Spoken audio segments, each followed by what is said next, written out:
Hello again, whiskey friends. Thanks for joining, everybody. We are going to get a little wild tonight. Going through the shelf, I had the realization that I very inadequately have explored some recent releases from Evernorth Spirits, including the Crimson Hollow here. If you aren't familiar with Evernorth or the release here that I have in my hands, we'll be going over the stats of this bottle and many other bottles in just a moment.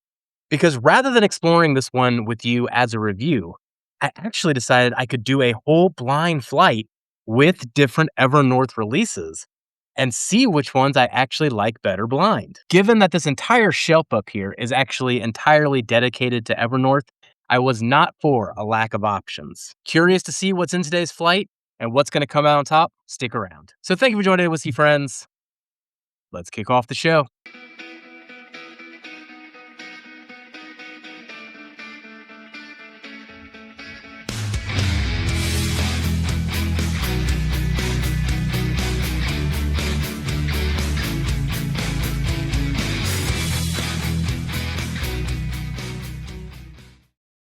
All right.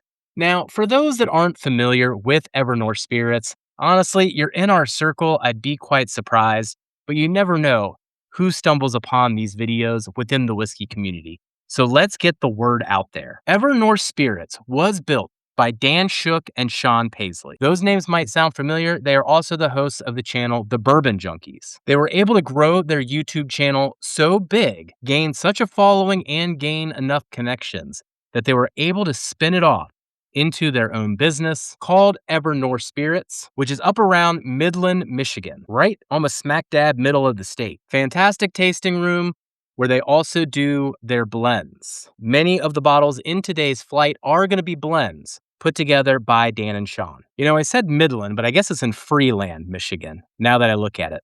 I had to go and look that up because I was like, I don't think that's right. Shout out to Brandon while we're here. Buddy, I need to get you on this show at some point. At this point, we're probably pretty close to a 2-year anniversary on Evernorth, or have we already passed that? Man, time is flying. Now, we did have the pleasure ourselves to pick 3 single barrels last year while we were at Evernorth. Hopefully, we get to make that trip again. And hopefully, I get some chance to take Dan Shook down. I still want to take him down in a blind flight. Totally blew my shot.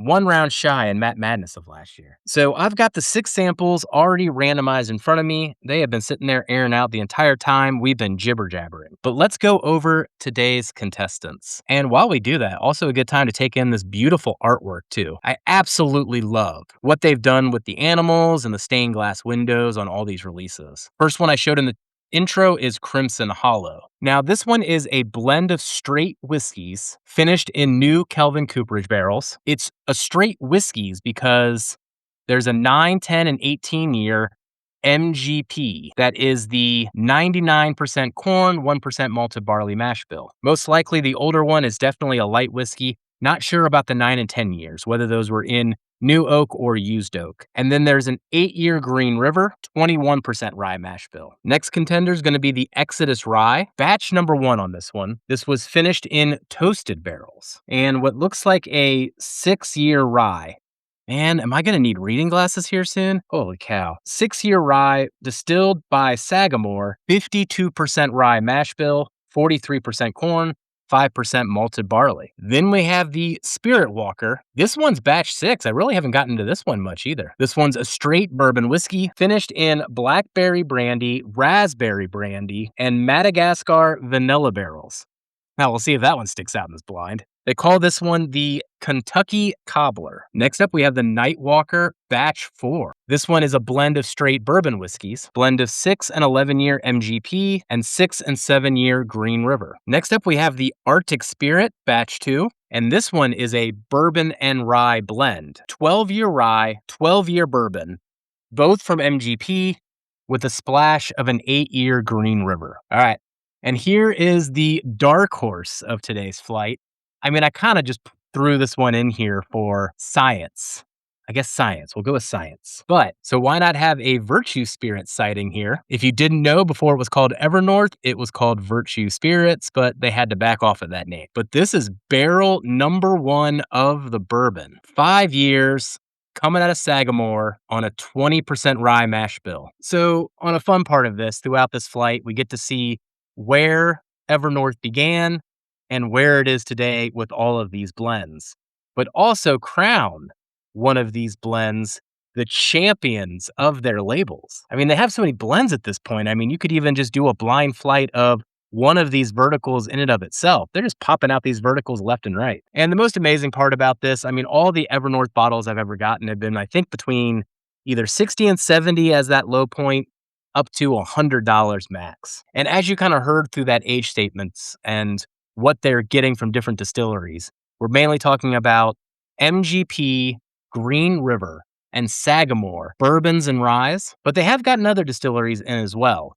The one of the single barrels that we got, for an example, was from Southern Distilling. So they get a lot of good barrels in. They try to pull in what they can, especially to keep those price down and the quality up. All right, these have been sitting here, and you know what? Why not, for the sake of it, just randomize it one more time? A little spin job there while I'm looking at you, and away we go. I'm gonna go through each whiskey one by one, going through the nose and the palate to get my impression down. We'll see what sticks out after that first round, but ultimately doing this survivor style, where every round I do have to vote one of them off of the island. I'll keep a graphic up here so you can keep track of whether I'm on A, B, C, D, E, or F. I really set myself up on this one. All right, so let's kick this thing off with sample A. And unlike the last time I tried one of these blinds, I swear I've got the stickers on all the bottom of these glasses. Man, starting out strong on this one. Essentially got like a salted soft pretzel with a lot of cherry. Good baking spices and black pepper underneath there as well. Let's go in for a taste. Man, great mouthfeel, great leadoff pour on that one. Cherry turned more into a blackberry. The fruits were the dominant part of that, but man, there was a lot of baking spices, a lot of spice on there as well. Some nice chocolate and oak on the finish. A was a good leadoff pour. All right, let's get into B. B, totally different animal, much brighter, sweet forward. I'm guessing we're getting into one of the toasted casks or the double oaks. Really creamy on this one, getting a lot of custard vibes right off the bat. The fruits don't really stick out on this one. The ones that are there are more bright leaning, but I'm really not going to lean into the fruits on this profile. Let's go in for a sip. Fantastic mouthfeel again. Probably definitely a double oak though. I don't think there's much hiding that. Getting some charred marshmallow, some graham cracker. This is all s'mores all the way through for me right now. Even just a little bit of even like a toasted coconut. Great contrast to A. Sometimes double oaks can be divisive for me in the middle of a blind flight. So we'll see how that one does all the way through. All right, let's get into C. Oh man, completely different on this one. This is a wild flight. I mean, I guess I could have predicted that with all the different finishes that are going on in here. I mean, this one though, I mean, this one's probably the cobbler, just straight off the nose. It's almost as if someone went through the Kona Ice Bar and literally went through every single flavor and just turned them all on. Oh, what did they used to call that when you did that with the sodas? Can I say that word on YouTube? For some reason, I feel like people avoid that word. I'm going to innocently not say that word on the stream here. But geez. All right. That was just off the nose. Let's see if I follow through on the taste here since I've already committed to this bit. Man, definitely beautiful fruits for days, but the underlying bourbon's actually the main event on this one versus the finishes. So maybe my nose wasn't quite right there. I'm a bit confused now. Definitely getting into a blackberry or cherry pie, though. This has a lot of pie to it. That would make sense for the cobbler. That might be me in my own head. But man, that is quite a good dessert. Well, geez, we're just barely halfway through this. This is quite the ride, everybody. If you're able to do this through your own collection, highly recommend it, man. Make a night out of this and just explore all the Evernorths that you have.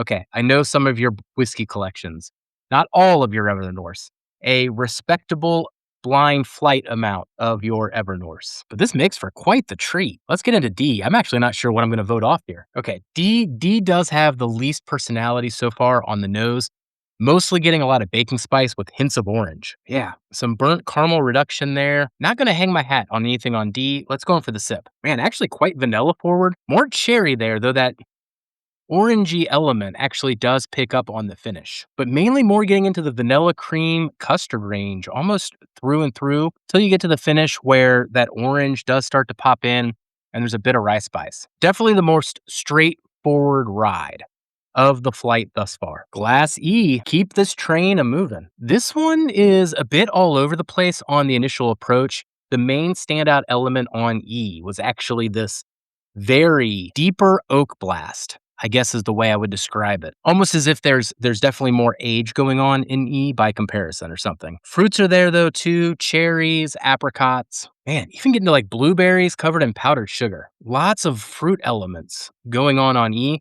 Really, there's been a lot of fruit elements on many of these. Hopefully, this follows through on the taste. Yeah, really like that one a lot. Definitely has a darker oak presence, but mainly fruit forward with the cherries and the apricots. What I do find interesting about this one too is that I really felt the age in the front palate and the mid palate.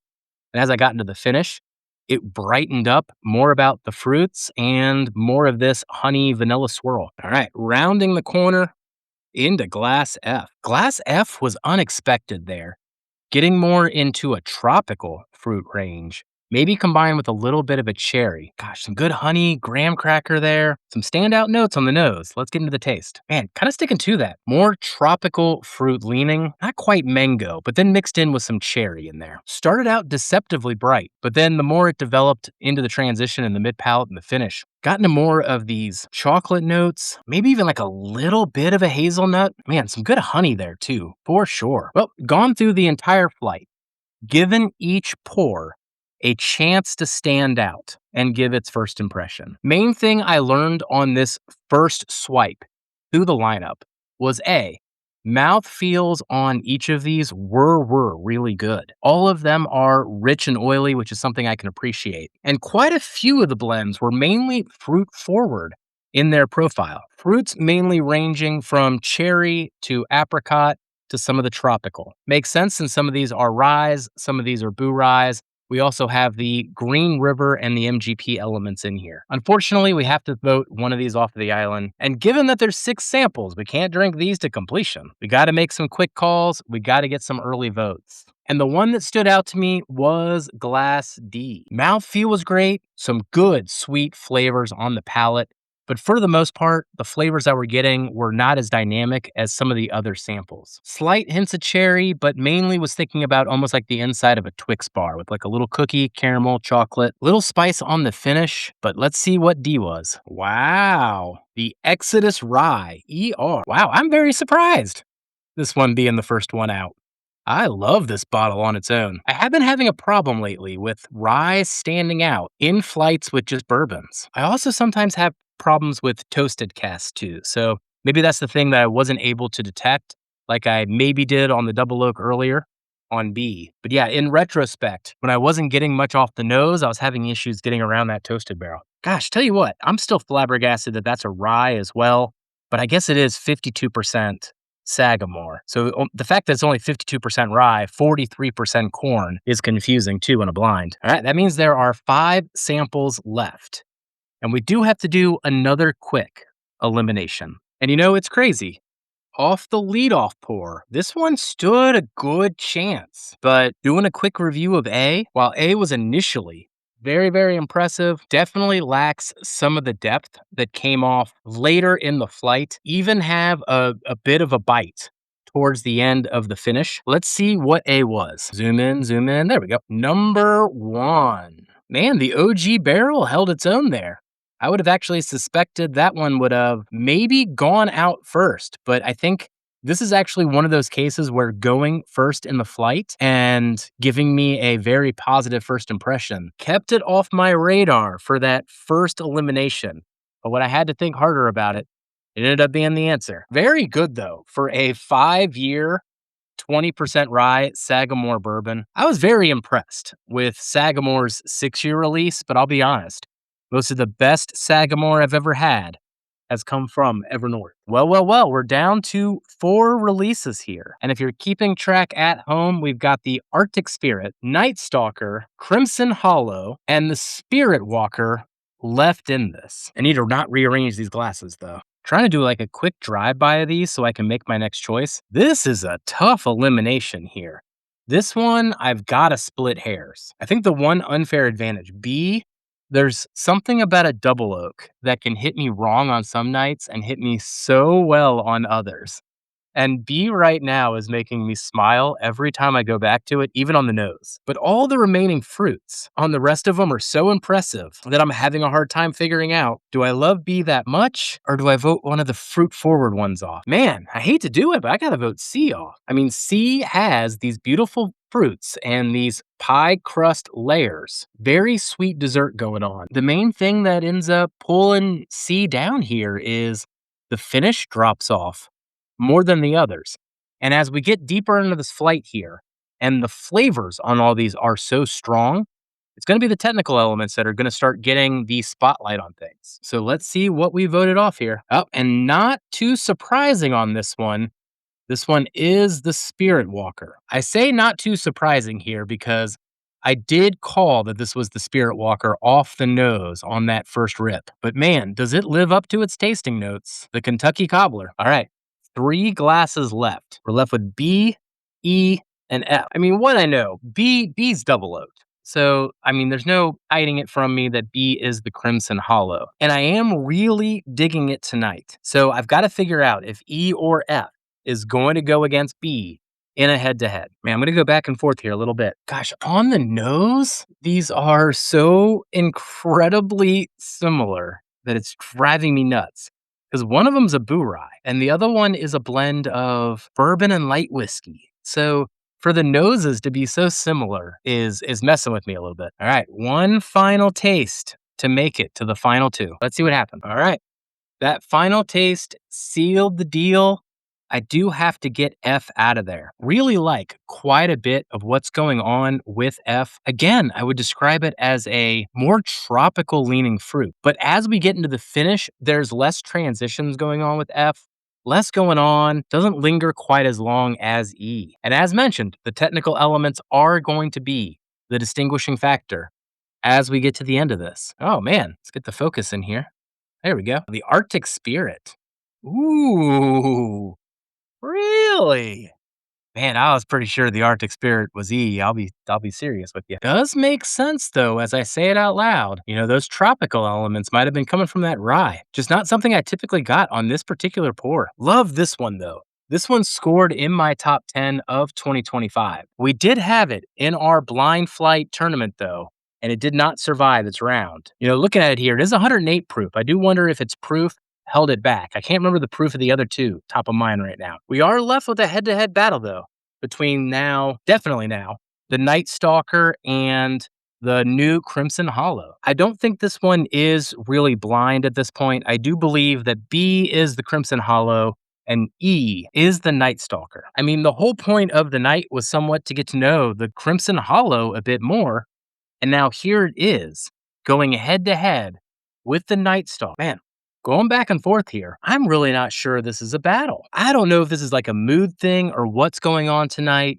but wow, this Double O Crimson Hollow is hitting me in all the right spots. So we'll talk about that a bit more, but that does mean that E is getting voted off the island. Let's make sure that I'm not making a fool of myself, I guess. And there it is, the Night Stalker. Man, this Night Owl kept going tonight. This one is the impressive blend of MGP bourbons and Green River bourbons, which makes our winner Glass B. And man, that one stood out from the start. The whole point of this was to get to know the Crimson Hollow a bit more, and now we've reached this point in the conversation. I mean, I'm a bit flabbergasted by this whole flight now and the Crimson Hollow coming in first place.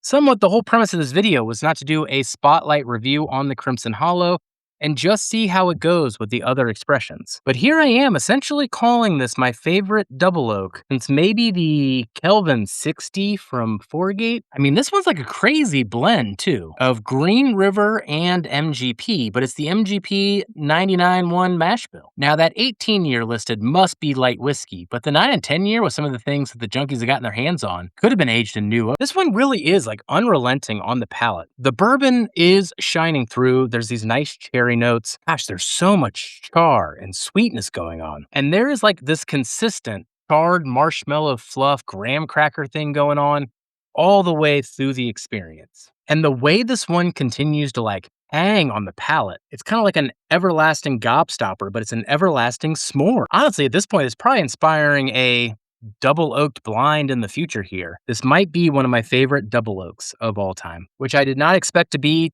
the conclusion of today's video. But it does showcase the great work that the bourbon junkies are doing over there at Evernorth Spirits with all their blending, finishing, and experimenting. For all the things that have come out of this whiskey tube adventure the last couple years, this is probably one of the most fun stories we get to hang our hat on. I'm proud of you, Dan and Sean, for where you've gone so far, and proud of you for where you're going to go. But also still want to take out Dan in Mad Madness or some type of blind flight tournament eventually. So thank you for joining, Whiskey Friends. Man, I don't know how long this is going to be when it's all edited and said and done, but thank you for hanging with me. And just remember, while you can always find more whiskey, you can never have enough whiskey friends. So take care of those around you, and we will catch you on the next one. Goodbye, everybody. Thank you for watching Hello Again, Whiskey Friends, everybody. A big shout out to our amazing Patreon community. If it wasn't for you, we couldn't continue to produce the content and barrel picks week after week. And for everybody else out there, be sure to hit that like and subscribe. It really helps the channel more than you know. And we'll catch you on the next one. Goodbye, everybody.